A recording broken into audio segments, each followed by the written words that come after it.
This is a bore shed. A bore is also called a well overseas. It's where we get all the water from our property from. Right here is a big deep hole in the ground that goes straight down, and down it they put a big pump, and that pump pumps the water back up through this pipe here, through these filters here, into our tank at the back. From there it either comes in through this pump behind me, which goes down this pipe here, which goes to our house, or it comes in through this big pipe over the wall here, through this huge pump, which goes out that pipe, splits it off into two, and irrigates the property.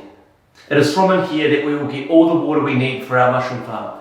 There is a good thing that mushroom farms don't use hardly any water, right? Like hardly any water. So we won't be using a lot, and we will simply take the water from our farm from a pipe about that big.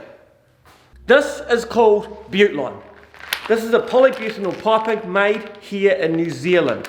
Now this is apparently easy to use. You simply cut it to length, get the connector you want, and then use the crimp tool to crimp it together. So we're going to be plumbing in water to our whole farm using this plumbing system.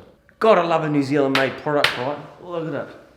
So this is a piece of the polybutylene pipe here, or Buteline as it's manufactured under in New Zealand, and this is a Buteline connector. You cut it along these marks here, you can see them, and they look to be 1 centimetre by my eye markings, maybe 12 millimetre.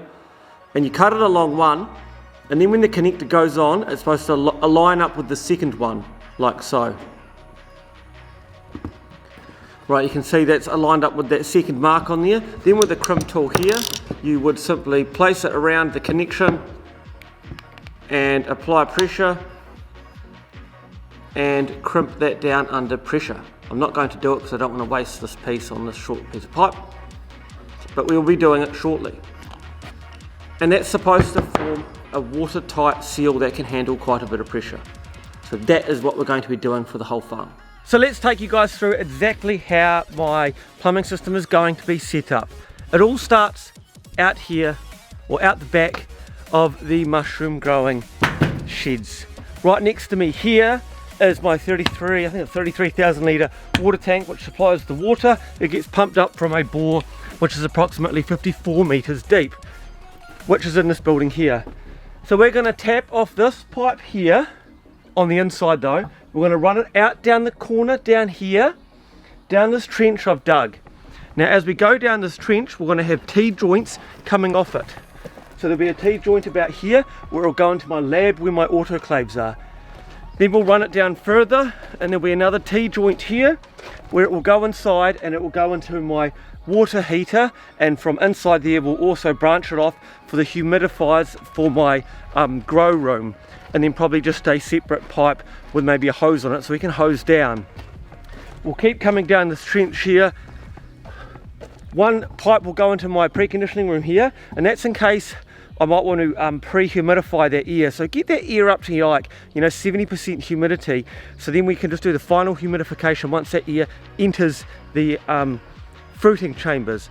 And then of course we will run it down the trench here, up into here. This is my substrate preparation area. We will have a tap here. We'll run it up the wall over there and into my mixer along the back, which will have an auto water meter.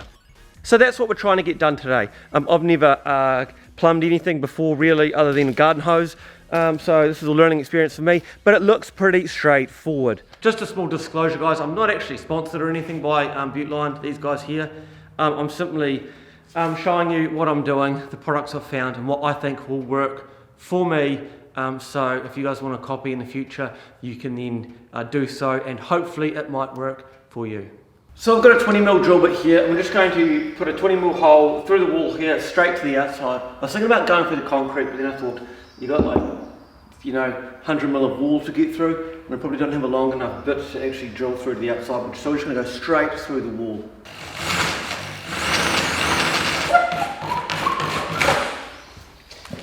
Right, and we're going to go through to the outside and just check that's come through.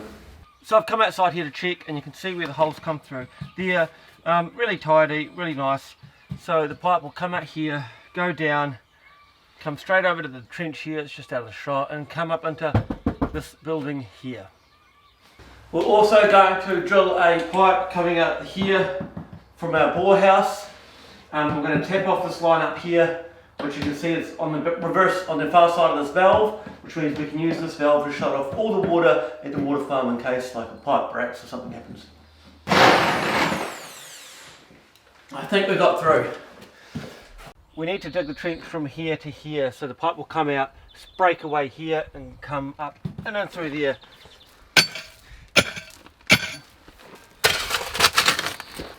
So here's a wee hack. I didn't actually buy the cutting tool to cut this Buteline pipe. So I'm just using a big, one of the wife's kitchen knives on a big hard chopping block. And if we get enough downforce on that, it actually cuts through really cleanly. So that's bonus.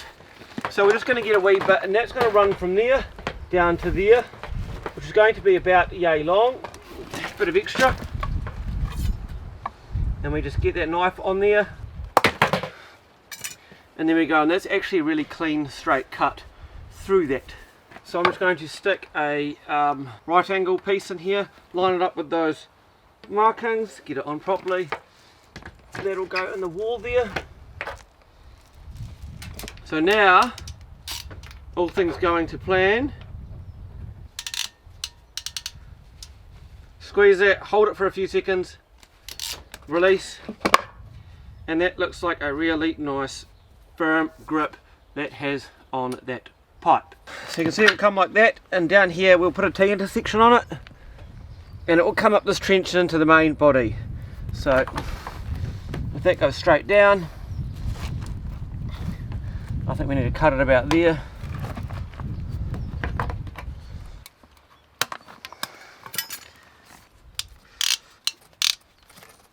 Hold it for 3 seconds, release, and we have a good seal. Right, so there we have it. This now feeds from our ore shed into our laboratory. Look at that. And then this pipe here, you can see it down there, will run off down that way towards the fruiting rooms and the substrate preparation area. Inside my bore, where it's coming through the wall just nicely. And the same in here, which will be inside our lab, coming through the wall just nicely. And that will feed down there towards where my autoclave will be. You can see it sitting there.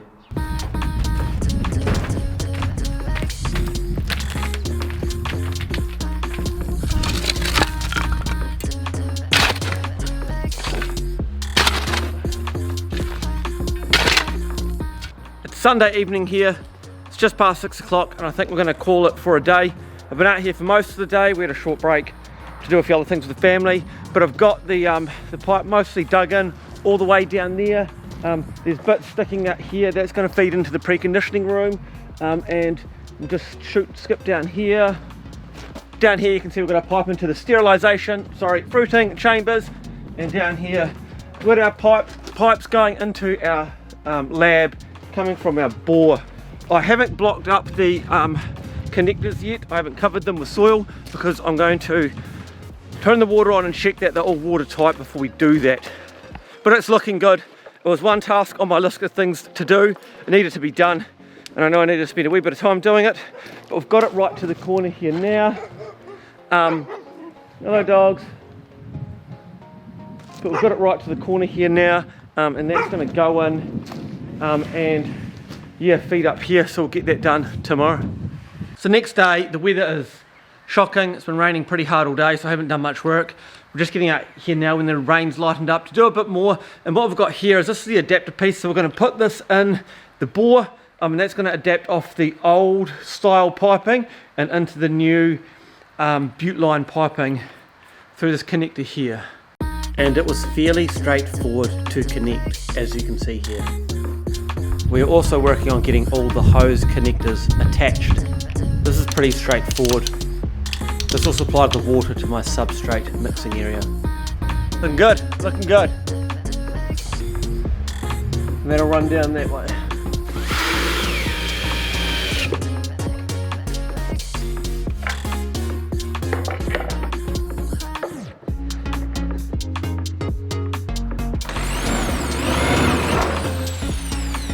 Look at that, eh? Look at that.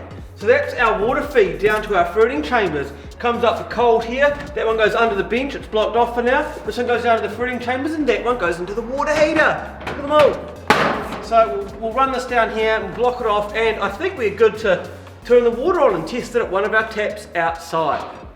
Alright team, we're getting close to the moment of truth. We've got our pipes all connected in here, they're connected in and blocked off. One for the fruiting room, one for the preparation area where we will package our mushrooms. Coming through into here, we've got our pipe coming through down there, coiled, blocked off. That's going to run down to our autoclave. Let you know a little secret, we actually got a second autoclave, real big scientific one, which we managed to nab. It was getting sold second hand, worth 40 grand new, but we got it for very cheap, so really happy about that. We'll go outside, we'll just quickly check off out here. And coming out here, we've got our tap here. This will be for our mixer here, which I've just had the safety grate gotten back for. We call it the amputator.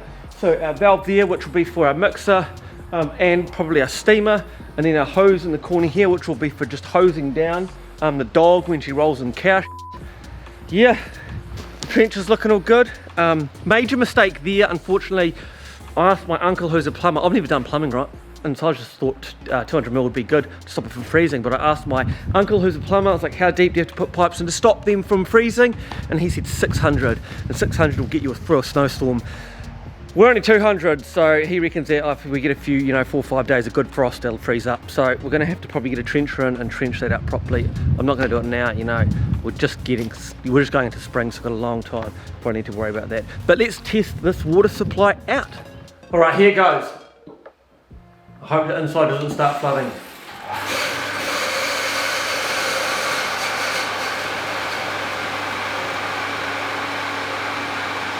See that? That's a big leak.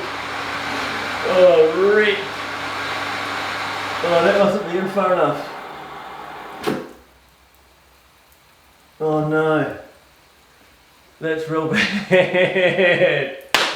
Alright, let's go.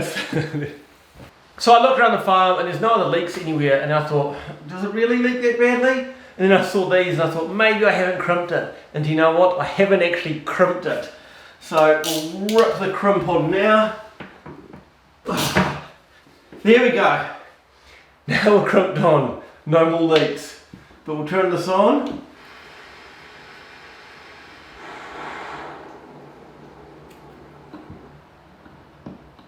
So that's just pressurising the system. So it should be under pressure now. We'll go out to our taps outside and we'll check to see if they work.